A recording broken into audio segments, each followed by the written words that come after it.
नमस्कार, मैं हूं अंजित भूषण और आप देख रहे हैं नमस्ते भारत। आज हम उपस्थित हैं छठ घाट मुकंद बिहार में, जहां पूर्वांचल मित्र महासभा के द्वारा छठ व्रत का आयोजन किया गया है। और यहां पर आप जैसा कि देख रहे हैं कि घाट है और घाट में छठ पूजा किया जा रहा है और सूर्य को अर्घ्य दिया जा रहा है और सभी व्रती पानी में खड़े हैं।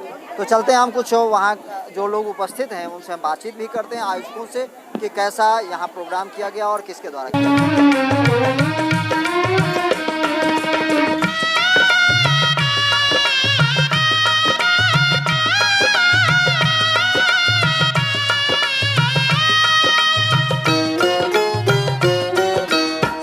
केलवा के पात पर उगेलन सूरज। हमारे पूर्वांचल का ये बहुत बड़ा व्रत है। इस व्रत का बहुत महत्व है और चाहे वो किसी पोस्ट पे बैठे हों, बड़े अधिकारी, सभी लोग इस पूजा में भाग लेते हैं। और हमारे उत्तर भारत का ये सबसे बड़ा पर्व है। भारत के कम से कम 10 से 15 करोड़ लोग एक साथ एक समय पर इस छठी मैया की पूजा करते हैं।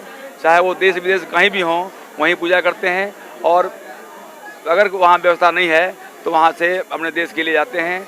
इस दिल्ली सरकार चाहे हो चाहे केंद्र सरकार हो, दोनों छठ मैया के व्रत को लेकर के राजनीति कर रही है। दिल्ली सरकार की इसमें पूर्वांचल के प्रति बहुत ही गलत रवैया है। केंद्र सरकार का हम नहीं कहेंगे, क्योंकि उसी सरकार ने यूपी में पास किया है, बिहार में पास किया है। भारत के सभी राज्य में मुख्यमंत्री ने घोषणा किया है, वहाँ पूजा हो रहा है। अब एनजीटी पूरे भारत के लिए है, पूरे भारत की संस्था है एनजीटी। तो उसी एनजीटी को उत्तर प्रदेश सरकार नहीं मान रही है, बिहार सरकार नहीं मान रही है, बंगाल सरकार नहीं मान रही है। और दिल्ली सरकार एनजीटी के बहाना बना के पूर्वांचल के लोगों के साथ भेदभाव कर रही है। वो चाहती है कि पूर्वांचल के लोग यहाँ से पलायन करें और इसी का नतीजा है कि हमारे लोग बस से, हवाई जहाज से, ट्रेन से, किसी प्रकार यहाँ से अपने प्रवास बिताने के लिए मजबूर हो रहे हैं, जिससे हमारा पैसा खर्चा हो रहा है। अगर घाट पे करते तो हम सामूहिक पानी में पूजा करते। अब हम लोग जगह तालाब बनाए हैं। लगातार छठ मैया के छठ घाट पे अगर हम वजीराबाद की बात करें तो वहाँ लगातार कई हजार के भक्तजन वहाँ छठ मैया का व्रत करते थे, लेकिन अब की बार रोक दिया गया है। रोक दिया इसलिए गया कि हमारे पूरे दिल्ली में 72 घाट थे जो रजिस्टर्ड था। अब दिल्ली सरकार ने अपने लोगों को घाट मुहैया कराने के लिए 1000 घाट बनाया है, वो अपने लोगों के लिए। और वहाँ ये फोटो लगी है, जो ये फोटो की सुरक्षा के लिए वॉलंटियर लगाया गया है। रात में हमारा क्या होता है, एक बोर्ड उठा लिया 2 मिनट के लिए तो पकड़ लिया उसने, कहा भाई हमें तो इसलिए रखा गया है। दिल्ली सरकार 1000 घाट बनाई है और 10,000 वॉलंटियर लगाया गया है, घाट के नहीं, फोटो की सुरक्षा के लिए, अपने प्रचार के लिए और अपने कार्यकर्ताओं को कमाई के लिए ये नया घाट बनाया गया है। पहले 72 घाट थे, आपको मालूम है, 20 साल से कोई ऐसे भेदभाव नहीं था। लेकिन अपने लोगों तक ये पहुँचाने के लिए, अपने लोगों को फायदा पहुँचाने के लिए, लाइट के लिए उनका अपना आदमी है, टेंट के लिए अपना आदमी है, पानी के लिए अपना आदमी है, सब उनके आदमी को फायदा पहुंचाने के लिए ये सरकार की भेदभावपूर्ण रवैया है। पूर्वांचल के लोग इसको बर्दाश्त नहीं करेंगे और इसमें हमारे बीजेपी के लोगों का भी गलती है, वो भी खुल के सामने नहीं आ रहे हैं। इसमें हमारी कमजोरी है। पूर्वांचल के लोगों को लोग हल्के में ले रहे हैं, लेकिन आने वाले समय में इसका नतीजा केंद्र सरकार को भी भुगतना पड़ेगा। छठ पूजा को लेकर के मैं देख रहा हूँ कि जो व्रतधारी है उनको बड़ी दिक्कत आई है। अब चाहे वो दिल्ली सरकार हो चाहे केंद्र सरकार, एक दूसरे पे आरोप प्रत्यारोप चल रहा है।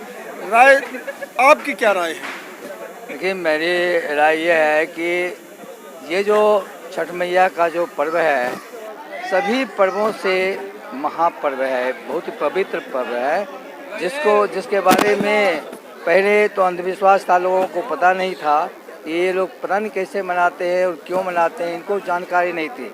लेकिन जब ये जानकारी इनको हुई कि साक्षात देव का पूजा हो रहा है, जो उगते हुए सूरज और डूबते हुए सूरज को ये नमन करते हैं, और ये बहुत कठिन ये पर्व है जो 2 दिनों तक बिना खाए बिना पानी पिए इनका जो व्रत करते हैं, ये बहुत ही कठिन व्रत है। तो इसलिए अब इनकी आस्था बढ़ती गई और पूरे देश में ये बड़े जोर जार से और धूमधाम से इस पर्व को मनाया जा रहा है। लेकिन व्रतधारियों को मैंने देखा कि अब की बार बहुत बड़ी कठिनाइयों का सामना करना पड़ा, क्योंकि घाट को बंद कर दिया गया है। इसमें राजनीति हो रही है और मेरे समझ में इस पर्व में कोई राजनीति नहीं होनी चाहिए, चाहे वो बीजेपी हो, चाहे कांग्रेस हो, चाहे कोई भी दल हो या आम आदमी पार्टी हो। मेरे समझ में ये जो राजनीति हो रही है अपने स्वार्थ के लिए हो रही है। इस पर्व को जो महापर्व जिसको कहा जाता है, इसमें राजनीति नहीं होनी चाहिए। मेरे समझ में जो हो रहा है ये गलत हो रहा है। आप यहीं पे सब दिन करते रहे या कहीं और पहले करते थे? यहीं पे करते हैं। एक बार वजीराबाद में किए और अब यहीं पे करते हैं। तो कैसा यहाँ पे रहा माहौल? बहुत अच्छा रहा। बहुत व्यवस्था भी है, बहुत अति केयरलेस नहीं है। बहुत